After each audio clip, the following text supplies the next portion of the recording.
So welcome to Hot Breath Live, everyone.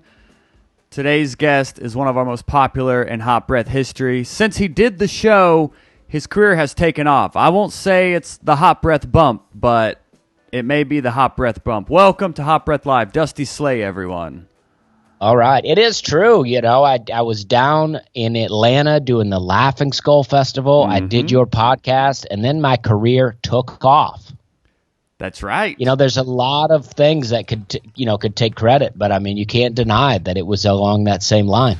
And what's great, you gave me this shirt when we didn't even really know each other. We did the interview on the steps of your Airbnb. Yeah. And then afterwards, you gave me all of your albums, and you gave me this shirt that I now wear on every single road trip I take when I'm out on the road doing comedy. I wear this shirt every time, and it was just like, it's a moment in my career that that always reminds me, hey, be a good person. Like, just be nice. We didn't even really know each other yet, but you were like, hey, that was fun. Take everything I have that I normally sell out on the road here for you. It was just great. Yeah, and then now all the road trips, you're wearing the shirt. So, Exactly. you know, you're just advertising, and it's all out there. But see, that's what stuck with me, is that it was all just, I think, the positive intention behind it, and you not really expecting anything out of it, just besides helping out and being generous with another comedian. It now sticks with me that I wear this shirt, and I'm almost more likely to wear it because of that sentiment, as opposed to if I did buy it. It almost has more value because you gave it to me, if that makes sense. Yeah, my grandmother would never throw away anything anyone gave her, and she had a lot of stuff. And we would be like, why don't you throw this out? She goes, I can't. Gloria gave that to me. What was it? Was this with the blanket that you saw her boobs through? Was that one of them? Yeah, same grandmother, but it could be anything. You know, she had a card shuffler that was in a package that had never been opened. She wouldn't let me open it to play with it, but she wouldn't throw it away because someone gave it to her. So I don't even like people giving me things, because I'm like, now I'll have to have this forever. It's genetic. Yeah. Yeah, well, this is, we got people already commenting. This is great. Paul Schneider, this is, we do Q&As here. This is Hot Breath Live. You get to ask your favorite comedians your favorite questions. And Paul, he's a Charlotte comic. He doesn't even have a question. He just said he's a big fan. All right. Thanks, Paul. Great hearing from you. We're having a good time. We are having a good time. Yeah. The hand. I love it. I'm trapped at home, but you know what? I'm loving it. Honestly, this is the time of my life. This is what I've always wanted to do, is just not have a job and have no one be able to yell at me about it. Well, what is your what are you doing now? Because you had like a national tour. I mean, you were booked. You're booked out, you know. Like, what happened? What did you lose, and how are you kind of capitalizing now on this moment? Well, my management team, an agent, it's since doing your podcast, I picked up a management and agents. That's right. And, it's very good for me. And they're trying to move the dates that they can move. It's like I lost the rest of March and probably all of April, and who knows about May. But I mean, I'm always planning to get canceled, because there's no job security in anything, right? Yeah. So I'm always saving money, so that if things like this go down, who knew it would be a global plague, but I could very well just lose my job. So Right. I'm always planning, So I feel okay right now, and I just been building birdhouses. I was just building a birdhouse before I took this call, and I've been building some shells. I'm getting into the plant world. I've been growing grass. I'm getting into landscaping. I got a lot of birds coming. I got some blue jays. I got some cardinals. I got some robins, some doves. I mean, I got it going on back there. Building birdhouses. Is this going to be a new merch line, maybe, of Dusty Slay? Yeah, who knows? I mean, I'm living my own joke where I said I feel like I'm getting a little older. The other day I was sitting in my backyard and I saw this bird and I was like, ooh, wonder what kind of bird that is. Wish I could see it up close. Wonder what he's eating right now. And then I was like, oh, then I realized I'm not getting old. I'm just real high right now. Well, now I'm leaning into the bird thing. I love seeing those birds. Oh, that's a fun fact about Dusty Slay there. He's leaning into the birds.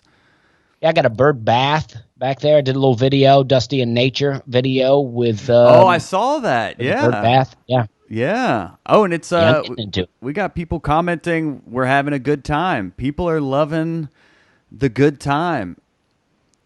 Yeah, I mean, this is what, John Prine just died, and he had country singer. He had a song called Sour Grapes. He said, I wouldn't work because I don't need money. It's a longer verse, but basically he's saying he wouldn't have a job if not for people thinking that he was lazy. So that's where I'm at. Who needs a job, right? It's like we got to pay rent, obviously. We got to pay our bills, but dang. All this working we're doing all the time. What's going on out here? Well, do you have any tips for comics that are like in this quarantine and they're like, what do I do now type deal? Any words of encouragement or advice? Well, I would say now is a good time to create social media content, but you have the free time to do good stuff, right? I feel like everybody in the beginning was just slamming stuff out because they were like, oh, I got to get it out. I got to be the first one to talk about the quarantine. I say you can forget all about the quarantine and just do the content that you've always wanted to do. Like now's your time. You got free time.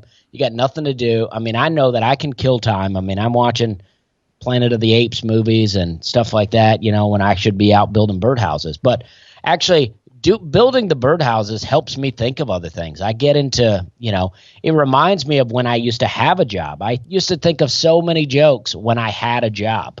And now it's harder to come up with jokes because I'm just living in hotels all the time. So I'm finally getting to do some stuff. I'm going to Lowe's, yelling at people in there for telling me to social distance from people. I was in a Lowe's 2 days ago, and I'm wearing a mask. I'm wearing gloves. I'm the only person in there, not the only, but pretty much the only person in there with gloves and a mask. And I'm in line. They got these little X's where they want you to stand on as you're checking out so that you're far enough away. And I was on my X. I'm the only person in line, including the cashier, with gloves and a mask. I'm on my X. The lady in front of me is not on her X, and she's close to me. But I don't care. I'm covered. And the lady comes from behind the cash register, yells at me, and tells me to give this lady her space. And I said, I'm standing on the effing X. But I didn't say effing. I was wondering if you actually said that. I let him have it in there. I was like, I'm the only person in here that seems to even care about this thing, and you're yelling at me? I'm not having it. And then these guys, when I left out of the store, they were coming in. They didn't have the mask. They didn't have gloves.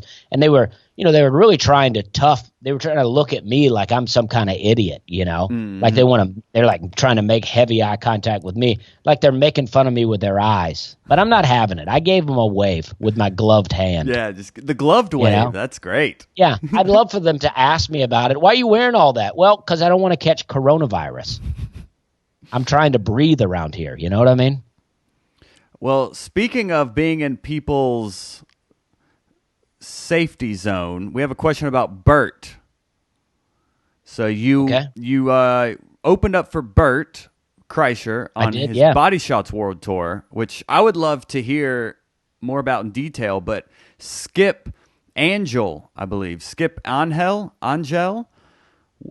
he's out in Louisiana, actually in Lafayette. I met him. All right. I love Lafayette. Yeah, it was great comedy town. They got great shows there. Good show there. Lafayette at the, I don't know. I did some hookah bar one time. That was a good time. But I think I did Baton Rouge. I did the station. Yeah. I did a little run through Louisiana last year, and it was fun.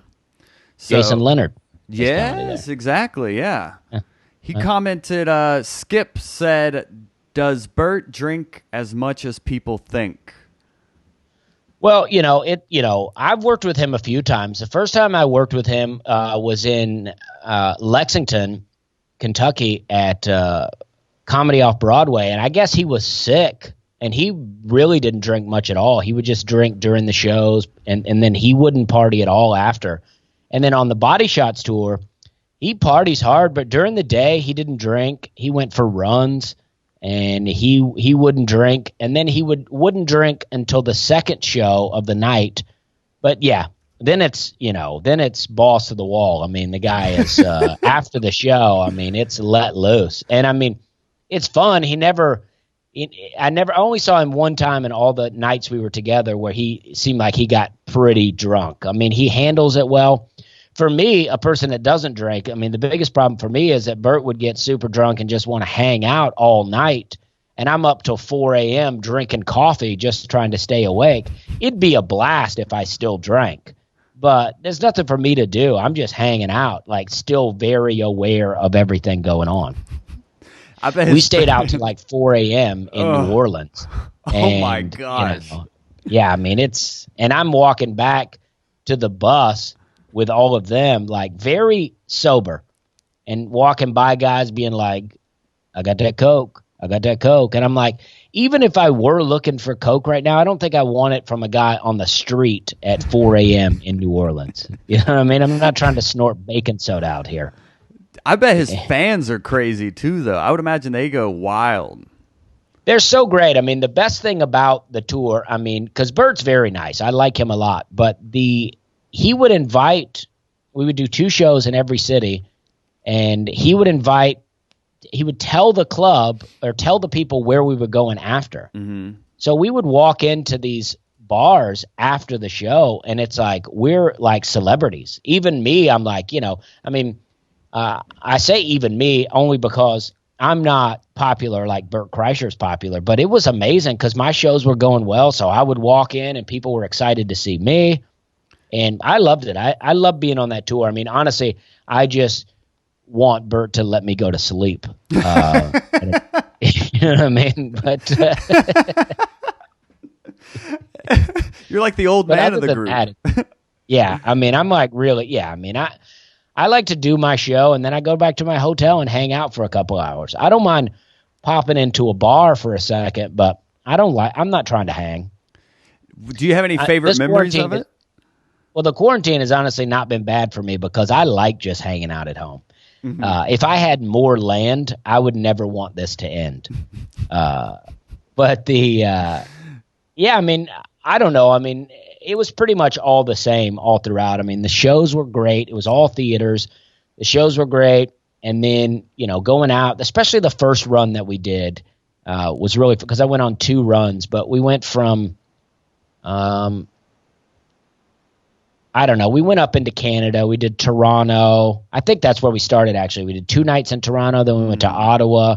Then we drove all the way from Ottawa to Indianapolis, which is great on a bus because you just sleep. And then we did Indianapolis and then St. Louis. And that was a great run because we went out every night, and it was fun. It was a really, really a blast. And then we did New Orleans, Austin, and Dallas. And we went out in New Orleans and in Austin, both pretty wild times. I think by the time we got to Dallas, everybody was pretty wore down. So we just hung out. Oh, he has a follow-up as well, Skip does. It's did you learn anything good writing/performing tips from the tour or from Bert specifically? The thing that Bert told me, and this was when we were in Lexington, and this was before me and Bert actually have the same management now. And this was before that. In Lexington, this was before that.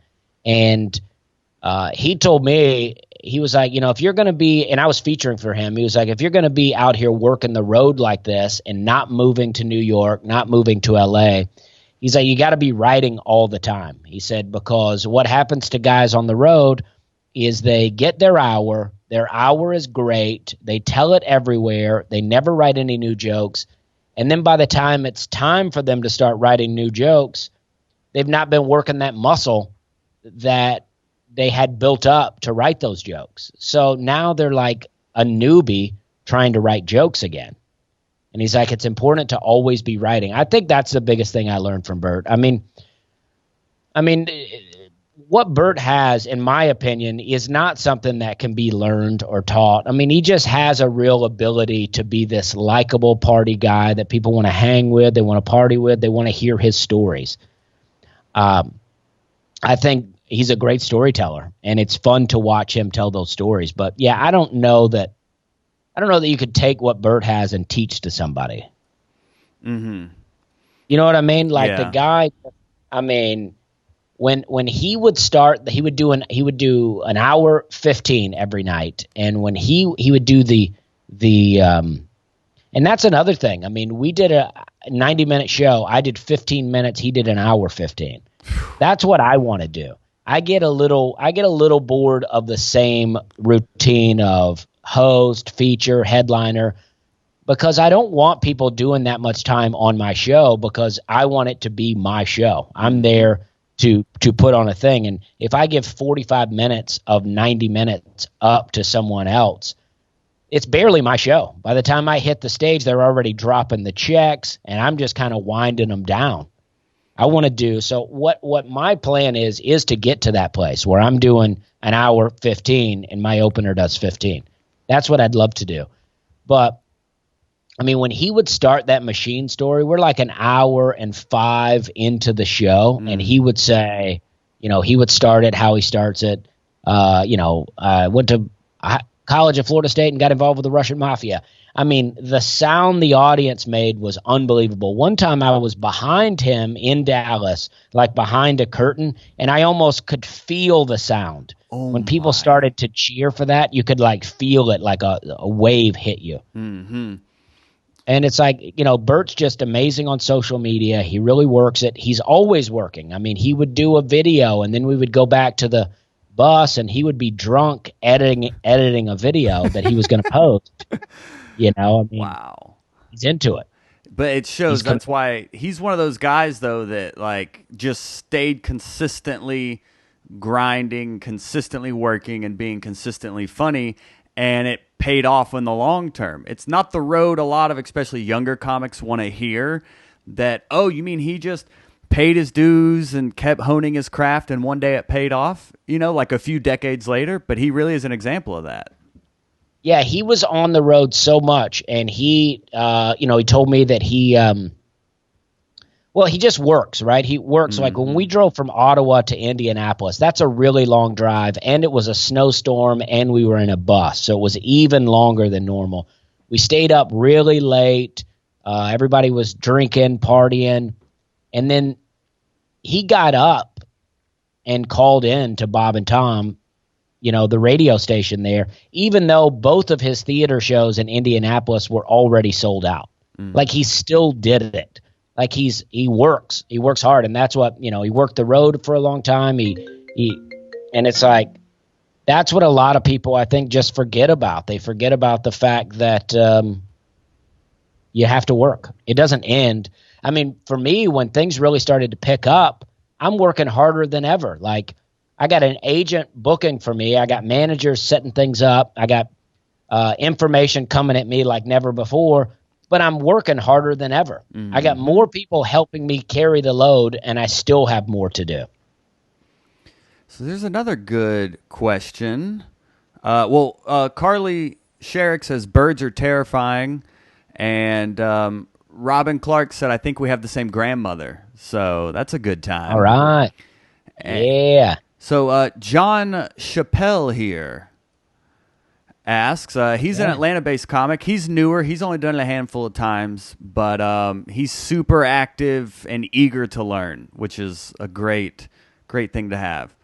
So he says, other than being on Hot Breath, was there a significant event/action that helped advance your career to where it is now? Ooh. Well, I mean, I think all of them help, right? But I just think the key to it, I mean, and who knows, but is just being ready, like being ready to perform whatever thing you get, right? It's like they always talk about you could get something too early and not be ready for it and then not get another shot at it. It's like, I did Laughing Skull 3 times. And the first 2 times I got nothing. I did the festival 3 times. The first 2 got nothing. Not even really any attention. I made some friends, but no industry talked to me. I didn't make any headwaves, even though my sets were good. I was having good sets. But the third time, I was doing an industry showcase, and I honestly could have cared less, right? I was like, I want to do well. So when I say I don't care, I don't mean I don't put in the effort. I still care about making people laugh, but I didn't care about the industry. I was like, I'm actually doing really well now on my own with no industry. I could care less. I'm just going to go out there and do comedy. Everybody in the back was pacing around the room. They were nervous. They were like, this is our industry showcase. And I'm like, well, this is Atlanta. I've done Atlanta a bunch. I'm very comfortable here. So I went out. I had a great set. I could have very easily been like, I don't care. I'm going to try some new stuff tonight. But I'm like, no, I don't care, but I'm still going to go out and do my best jokes. Mm-hmm.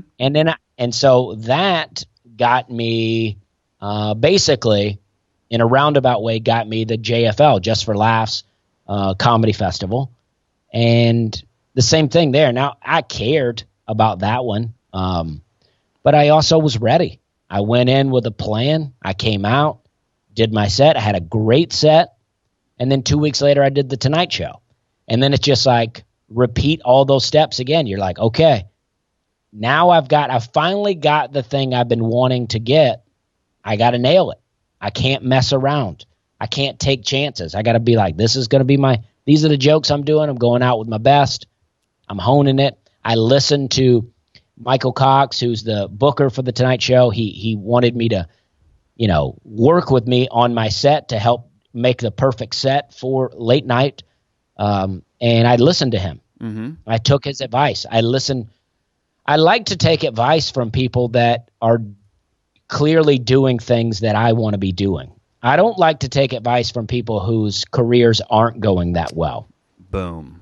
Like I've had bookers that book small time rooms and they want to tell me how to do certain things. And I'm like, I appreciate it. I don't, just because you own a small club doesn't mean I dismiss you, but I like to take advice from people that I can really see are doing stuff. And then I nailed the Tonight Show. Gotcha. And, it's like, who knows how it's going to go. A different night, a different audience, maybe it doesn't go that way. But it went the way it went because I was prepared. I was ready to roll. But what was the preparation for the Tonight Show in terms of maybe how many times you ran that set? How did you rehearse that set? But then also the booker, Michael Cox, what did he say to you to help formulate it into like a late night set? Well, I think that I chose the jokes I wanted to do. Cool. And okay. I recorded it and I sent it to him. And he just helped me.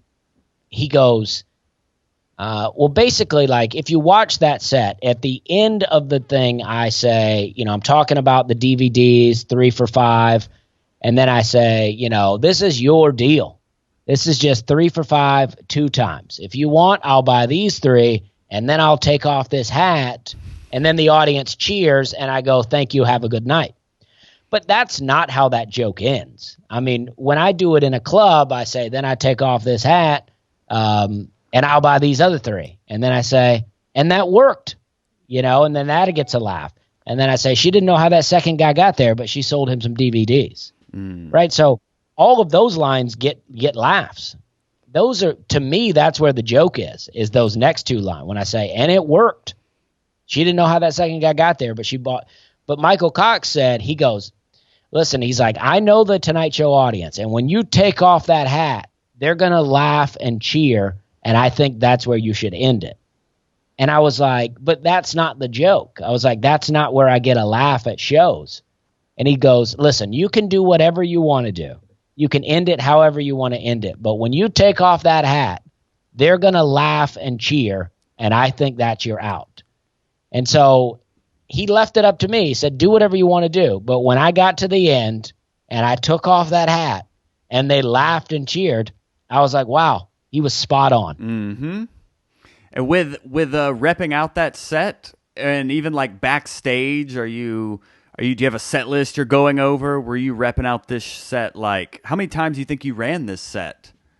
there's no way to know. I mean, it's 5 minutes, and I probably did it, no joke, probably 10 times at least in my hotel room. Gotcha. Because it's like most of the time when I'm doing an hour, I don't even practice my set at all. I know my jokes well enough, at least prior to the shutdown. I knew my jokes well enough to where I can weave in and out of jokes. I can add in my new jokes anytime I want. And, I can weave in and out. Sorry, someone keeps calling me. I had set up a Facebook call a couple of days ago. I missed it, and now they're relentlessly calling me. Perfect timing. But I said it so many times in my hotel room because there's no room for a mess up. If I'm doing an hour, I can stumble on a joke. I mean, I've been known to mess up a joke so bad, and I go, you know what, I'll come back to it later. And I'll do another 10 minutes of jokes, and then I'll do that joke again. I do jokes out of order sometimes, and then I'll mess up a callback, and I'll tell the audience, this is how this joke would normally go. And that's usually pretty fun. But you get 5 minutes. There's no room for mess ups at all. Mm-hmm. You just gotta get it all right. So I'm like, all I want is to have in my head, and then I also had trimmed up some jokes. So the Goodwill joke, I had been doing a different way for a long time. So the muscle memory of that joke kept taking me back to the old way that I said it. So I needed to get that I needed to be focused and in the moment the entire time. There was no room for me to trail off in my mind and let muscle memory take over. I have to be present in the moment. Jeez. Well, this but I was so nervous. I would go to the bathroom, and I would just be saying some of the jokes aloud in my head. That's why I was like, there's no this. It's like everybody. The world is not watching, but everybody in my world is watching. The stakes are so high in terms of that. That's why I had to ask about how you prepared, because I prepared for showcases where I'm like going through it in my head, but then I can't imagine to be filming late night and just the amount of preparation and the margin for error. It's like, it's razor thin. Yeah. But this ties into the next question. But did you have something to cap that? No, you're right though. Yeah, I want to make sure your fans get their Dusty time. The Hot Breathiverse here is very active for Dusty Slay. I love it. So the next question from Robin Clark. All right. It's a two-parter. It's what's the best advice you ever got in the biz? Who did you get it from? And then what is your best piece of advice? Ooh. Well, I don't really know that there's any way to say what the best advice that I got was. I mean, for me, I'm always paying attention to, people that are smarter than me and are wiser than me and have been around for a while. I used to sell pesticides, and I worked for this guy named Stu Barber, and he was, almost 70 years old, and he used to play football for the Buffalo Bills, and he gave me lots of great life advice that I still use to this day that even I can take and apply to comedy in a lot of ways. But, just as it pertains to comedy, when I first started working the road, I'll say even this, I wanted to move to New York. New York was what I wanted to do. I had this whole plan in my head. I went to New York. I lived for 1 month. I didn't fail and come home. I rented an apartment for 1 month. That's all I had. And I went and I did open mics every day for that entire time and that's what I wanted to do. And I got some advice from my first manager that I had, and they, and also from another comic I knew, and he said he lived in Nashville and he liked Nashville because he got to work the road because he was so centrally located to so many places, and he got to become a comic before moving to New York. So when you're doing comedy working the road as opposed to living in New York and LA, you can become a full-time comic pretty easy if your expenses are low and if you're getting booked. So for me, it was like, all right, let's figure out how to get booked. Let's move to Nashville and let's start working the road. And then I I got an offer to do a gig way out in Clayton, North Carolina, which is about 9 hours from Nashville. And it was for $270 for the weekend. So I would drive this 8-9 hours, do 2 shows, and then drive home for $270. Mm-hmm. And I was like, I told the guy who was, the manager who I had that was talking to me at the time, I told him that, I was like, I don't want to do that. I can't do that. And he was like, basically he was like, you do whatever you want. But he's like, I'll tell you, you got to do it. I mean, he's like, if you want to be a comic, you got to do it. He said, everybody's done that. Everybody's done that long road gig for no money. And he said, this booker has a lot of gigs. And if you say no to this, they're going to move you to the bottom of the list. But if you say yes, I mean, there's no guarantee you'll stay at the top, but you're not moved down to the bottom. So for me, that was good advice at the time. I mean, it all depends on, for me, it's like the advice depends on where you're at the time. But I know so many people, I'll go, they're like, oh, I want to do that. What's that pay? And it's like, I think if what's it pay is on your mind in the beginning, then you're not going to make it because none of it pays good. Yep. I mean, until you reach a point. I mean, I'm not saying that I don't get paid well for gigs now. I mean, I'm not rich, but I do better now headlining. But for a long time, I did comedy for free. And then I started doing it for very little money. I mean, I lived in an apartment for $250 a month. I lived in an attic room, and my car was already paid for. And I also put 317,000 miles on that car. Yeah, that's part of the sacrifice. I used to live in a studio apartment in the basement of a building in the hood of Atlanta. Like, there was a rap song about the street I was living on. Like, I mean, that's just part of what sacrifices are you willing to make for this crazy game of comedy, Right. I mean, it's just like, it's like for some reason people think that comedy is a way to escape work. They're like, I don't really want to work. I want to do comedy. Like, I made the joke to somebody today. They asked me how I was doing during the quarantine. And I was like, honestly, this is the time of my life. I said, I do comedy because it's easier than working. And this is easier than that. But it's easier than working in a lot of ways. I'm not doing manual labor, but I used to drive an unbelievable amount. I mean, even before, I didn't even realize how tired I was until this quarantine happened. That's why I'm not restless, because I've been on the go so much for so long that I'm like, I still feel like this is just a break for me, that this is just some rest. Yeah, this like. Go ahead. It almost feels privately like God said, all right, I'm quarantining the country because Dusty needs a break. You know what I mean? But you have been, on the road solid every week, man. It's been cool, and I think that's why so many comics especially, you have a fan base, but that's why comics, I think, appreciate you so much is because, one, they've seen you develop, and they've seen you just grow doing it your own way. Like you said, based out of Nashville, you've had all this success, and you've just kind of done it, not the easy way, but you've done it the way that's going to have the long term. They say the long road is longer, but it takes you farther, and you're an example for comics to just stick the course, just stay consistent at what you're doing, and it'll start to incrementally build over time. Yeah, I don't want to be famous. I want to have a fan base large enough to where people will come see me do comedy and I just get to make them laugh. That's all I want. I don't want to be in movies. I don't want to, life can be very simple and I love it that way. I like to keep it simple.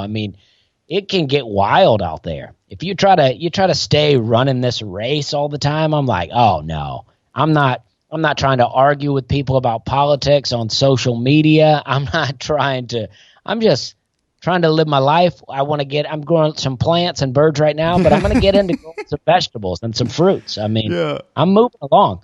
And I love it. I want to go out, make people laugh, come home, do a little farming. I'm all about it. This also, Doc Kennedy just said, He's in Nashville, Doc Kennedy. He is. And he asked, because this also shows just where you are and your mindset around comedy and your appreciation for it, is he says, ask Dusty about doing a show on a motel rooftop the week after your Tonight Show debut. Oh, well, Doc Kennedy had put together a corporate gig, and which I don't know how much Doc ran through the, I don't know, honestly, I didn't know, because I've done shows like this on my own plenty of times, and the more you do them, the more you learn what to ask. And then you get to a place where you have a manager that does all that for you. Mm-hmm. But, I don't know that Doc knew what to ask, right? So we're doing comedy on a roof. He has a guy opening. Doc opens. Yeah, we have another guy, and I liked him, and his name is not coming to me right now. Castro was his last name, and now I can't. Kyle Castro. Okay. And Kyle, I don't think was very experienced with comedy either, right? So we're on this rooftop, and first off, we're in Nashville, and I'm wearing my hat, and this lady in the elevator goes, as the door's closing, she's like, "We don't allow ball caps in here." And I was like, well, in my head, I'm like, well, this is a trucker hat, but okay. And I was like, we'll see. I did say that. I said, we'll see. And so I get to the top. I mean, I just don't like that. We're in Nashville. Stop trying to be all fancy. You know what I mean? Let me wear a hat in here. And learn your hats. This is not a ball cap. I'm not playing pickup baseball after this. And so we get to the top, and then it's I don't remember what the company was. Maybe some kind of, I think it was for Domino's corporate or something. I don't know. I had a different thing in my mind. But this guy running this show was doing surprise comedy for his staff. Oh, my God. So we're on a rooftop. There's no stage. There's a very bad sound system. And it's surprise. Surprise, guys. I got a little comedy for you. Stop what you're doing. Stop having a good time. Stop talking with your friends and coworkers. Sit down, be quiet, listen to these guys. And then while Doc's on stage, I try to go. I don't know what I'm even trying to do, but I step into the stairwell for a second, and then I get locked out. Oh. So I have to go down. I'm banging on the door. Finally, a maid lets me in, and then I have to figure out how to get back up to the top of the stairs. And then I finally work my way back in there, and it was just, the whole show was a fail. I mean, Doc brought it up, so I'll just tell you. Doc bombed, Kyle bombed, and then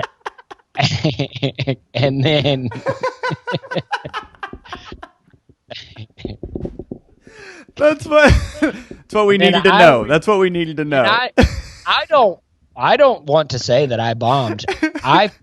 But I only connected with very few people. Oh, okay. I don't know that any of us bombed, but we only connected with very few people. Well, don't retract now. If they bombed, they bombed, They bombed. They did bomb. That's the week after. Comedy always has a way to keep you humble. The week after the Tonight Show, you're on the roof doing a surprise comedy show. It's just, she always keeps you humble like that. Well, even worse than that, I mean, the Jimmy Kimmel was pre-taped. So Jimmy Kimmel was my very first late night. So I pre-taped it. So I flew to LA, I filmed Jimmy Kimmel, and then I flew back to Raleigh, North Carolina, and I did a show that I had put together prior to learning that I would be doing Jimmy Kimmel. I did this show. So Jimmy Kimmel had not aired yet, but I knew that I had just done it. And I'm doing a show in Raleigh, North Carolina for just the comics and one person who had been listening to me on Sirius XM. So this girl was a fan. She had heard me on Sirius XM and decided, hey, he's pretty close to me. I'm going to go see his show. And she shows up to an audience of just the comics and her. Oh. Fan for so life. It's like, yeah. I'm humbled all the time by comedy, and that's fine. But you know what? I'm also lately I just did a corporate gig on a rooftop in Arizona about 2 months ago. And I thought I was going to get to the party a little early. I thought I'll try to get some food. I'll sit in the green room. I take the elevator all the way to the top. The elevator opens. I go, oh, no, this is on a roof. And I walk over. I talk to the DJ. I see the stage. I go, is that where I'm doing comedy in a bit? He said, yeah, I think so. And I just said, oh, no, this is going to be terrible. And I got in the elevator, went back to my room, and sat there for another 15, 20 minutes.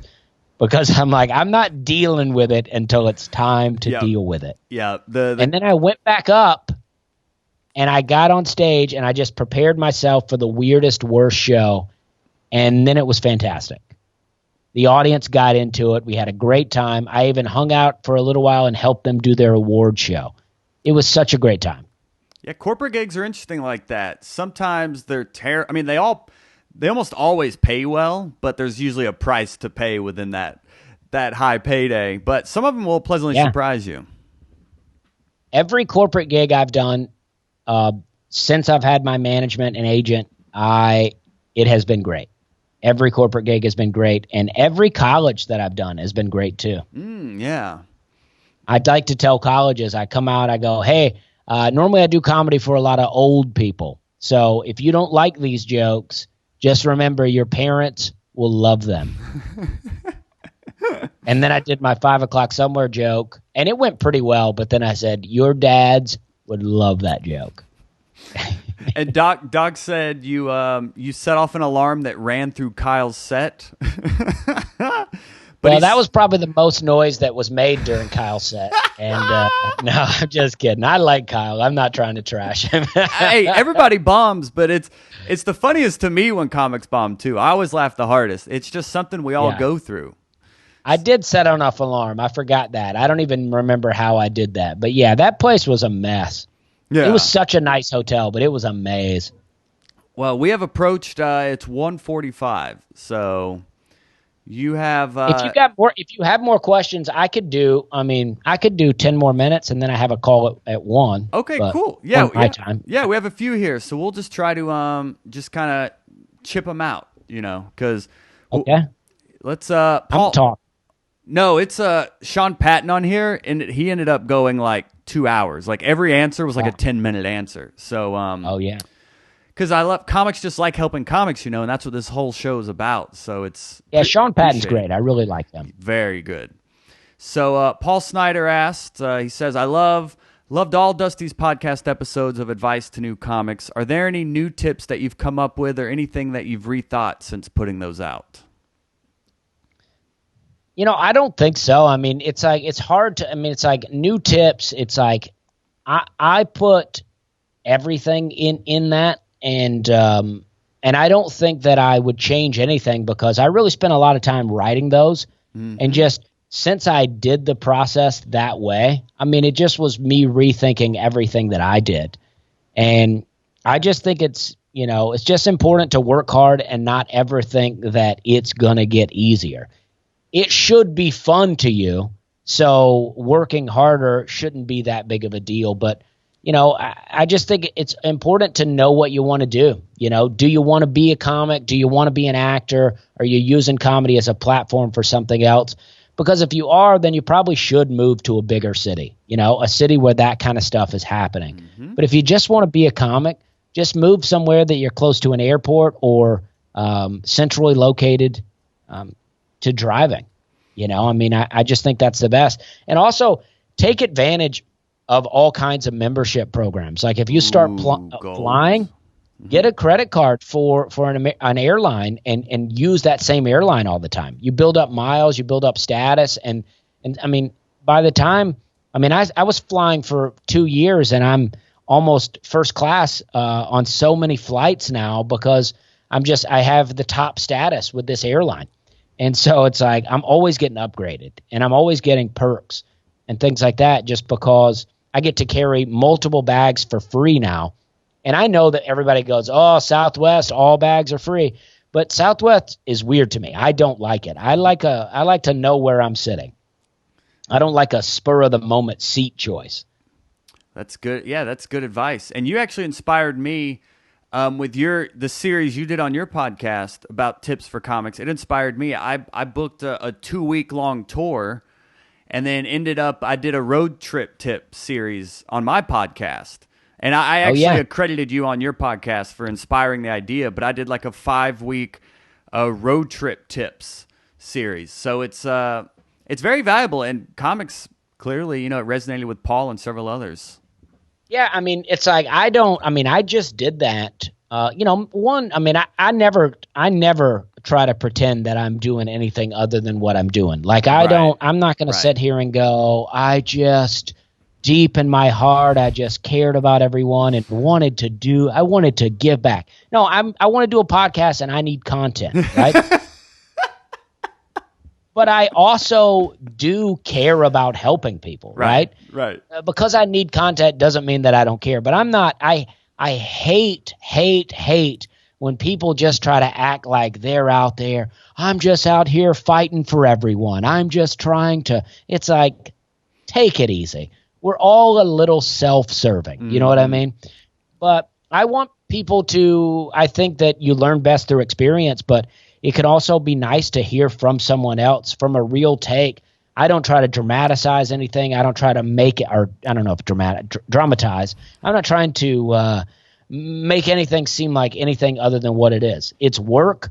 You have to do it. You're not going to get paid well unless you can figure out how to go viral. But honestly, other than the money, I wouldn't want to go viral without having the material to back it up. Oh, for sure. Oh, my gosh. You'll get booked and you'll make a bunch of money, but how long can you make that last? I like to think that the kind of comedy that I'm building, I can do forever. Yes. Because I don't have some, out of nowhere spike. I mean, it's been a build to get to things. Exactly. And also be prepared for some disappointment, I would say. I mean, I did Jimmy Kimmel, and I don't think that was my hottest set. I mean, I love the jokes, but the set itself wasn't the hottest set. But I didn't really get much of anything off of that. Clubs that used to feature me didn't move me up to headline, and I couldn't even get into any new clubs. But it was a build because now I had done that, and whether me doing that had any decision on the Tonight Show, whether they were like, oh, he's already done a late night, so let's use him. Whether they had any thought in that at all, I don't know, but it prepared me because I had prepared for this late night, the first one, a certain way, and I prepared the wrong way, in my opinion. This was advice that was given to me, but it was wrong. And I don't think they were maliciously gave me bad advice, but it was the wrong advice. So I knew now how to prepare for a late night, and then that's what I did. Which is when I prepared the Tonight Show, I opened with that 5-minute set every show from the time I was told I was going to do the Tonight Show until I actually did it. That was my first 5 minutes. Sometimes to my own detriment. Like I would come out, I would do that 5, it would crush.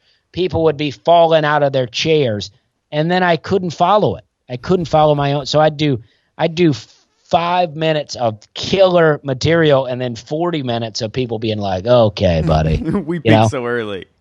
Yeah. But when I was ready.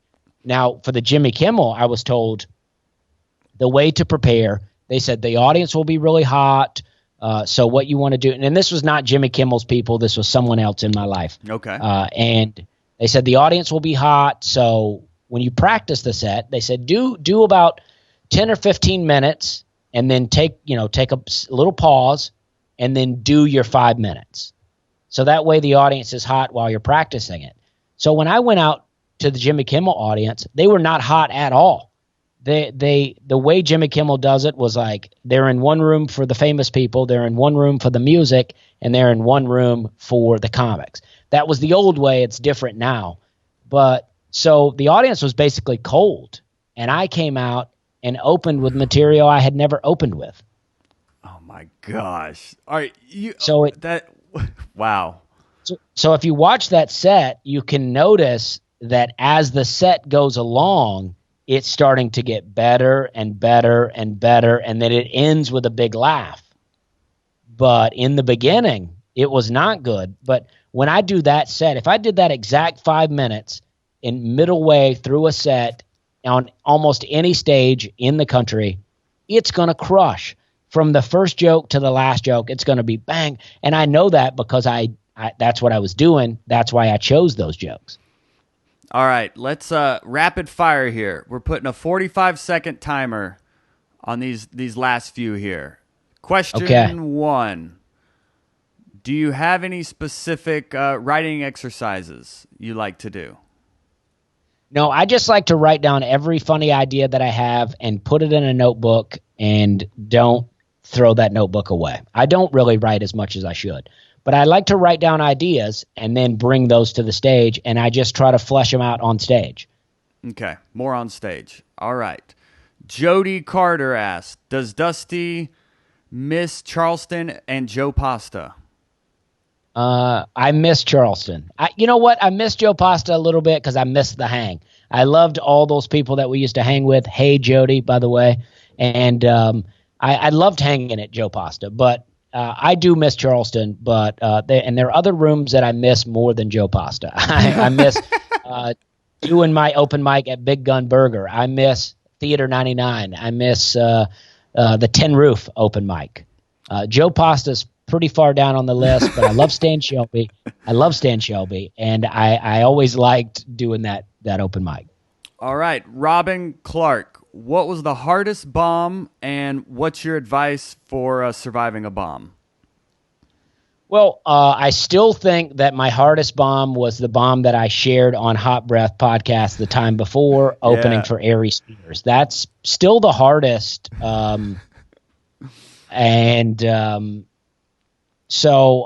my advice is to just get back. Like, all right, let's say this. If I'm doing a weekend somewhere and on Thursday night, my set doesn't go all that well, on Friday, I've changed up the order. I've shifted stuff around. If it still doesn't go that well on Friday, the second show, I'm shifting more. I'm going to keep shifting my order around until I find I had a weekend where I did Thursday, 2 Friday, 2 Saturday, 1 Sunday. My best show was Sunday, and that's because I never stopped changing it until I got it how I wanted it. Gotcha. Now, that didn't mean Saturday, Friday, or Thursday was bad, but they weren't where I wanted them to be. So I kept shifting. Kept fighting. Yeah, till I got it. All right, yeah, so Robin, don't give up. I mean, a bomb, it sucks. I mean, it doesn't matter where you're at. It sucks to bomb. You just got to keep trying, got to keep plugging away. And it might not just be the material. It might be how you're telling the joke. Yep. Think about word economy. How can I say this with less words? Yep. Hey, Robin. Nice question, Robin. John Chappelle's saying, awesome, thanks. Andy Gunnan, loving, very informative. He appreciates the honesty and experience. Carter Slay, hashtag truth bombs, Carter Bryant. And the final one, this will be a good one to land this plane with. We're going to make it a two-parter here because Wayne Flake asked, how did you transition from open micer to doing shows? And then Tyler Walsh is also asking when your opinion on when someone's ready for a website. So I think that progression can kind of go hand in hand. So how do you go from open mic to getting on booked shows to then when do you need a website? 45 seconds, go. I would say just get the website anytime. Okay. It can't hurt. When I was still open micing and didn't have any shows, I had a website with my calendar on it, and I put every open mic that I was doing. I used to, when I lived in Charleston, sometimes I would do 2 shows a month and then 1 weekly open mic. So you would look at my calendar and it was like Big Gun Burger, Big Gun Burger, Big Gun Burger, because that's all I was doing. But at least if someone wanted to look me up, they could go to the calendar and go, oh, Dusty's doing a show here on that night, so they could come and see me. That's why I say get the calendar. Get the website as fast as you can. They're not expensive, Just get it as quick as you can. And then I would say get Wix because it's pretty easy. Wix or Squarespace. Very easy to do. Time-consuming, but easy. And then how did I go from open micer to doing shows? Yeah, and then maybe how many were you doing a week? Well, I mean, I lived in Charleston. There was very few open mics. Mm-hmm. So, and there was no comedy club. So I was doing comedy from 2008 until 2013 before I ever did a club. I was just doing bar shows, theaters, open mics, and Theater 99 was an improv theater, and it was our closest to a club. Great place, but not a comedy club. Closest to a club we had. And I did the Charlotte. Actually, I did a Laughing Skull. I booked myself an open mic trip. I looked on comedy club websites. I found out when their open mics were, and I booked myself a road trip of just open mics. And then I've worked a few bar shows in between to fill some space and hopefully make a little money. But I did the Laughing Skull open mic, which I had been turned down for the Laughing Skull Comedy Festival. And then I went and did the open mic, made people laugh. And then the next time I submitted, I got accepted. So I did the Laughing Skull open mic, and then I did a show. I got booked on a show somehow at Zany's. I did a one-nighter. That went really well. And then I did Charlotte Comedy Zone Fight Night is what they called it. And it was 3 minutes. It's 3 minutes, and I got third place. Third place was enough to advance me to the final round. So I drove back to Charlotte a couple of weeks later to do 3 minutes for no money. Right. Something people would say was stupid. They would go, why would you drive all the way to Charlotte, North Carolina? Keep in mind, I didn't even have a car at the time. I had no license. Or I had a license. I didn't have a car. I had sold my car. So I was biking. So I rented a car to drive to Charlotte and do this. And then I did, and I won. So through winning, I got booked to do a weekend of featuring at the Comedy Zone. And so my first weekend featuring was for Josh Blue at the Charlotte Comedy Zone in 2014. So cool. Yeah, and that's what Mia Jackson said yesterday is she rose through the ranks doing open mics at comedy clubs that book comics, and then they saw you be funny, and then you get booked from there.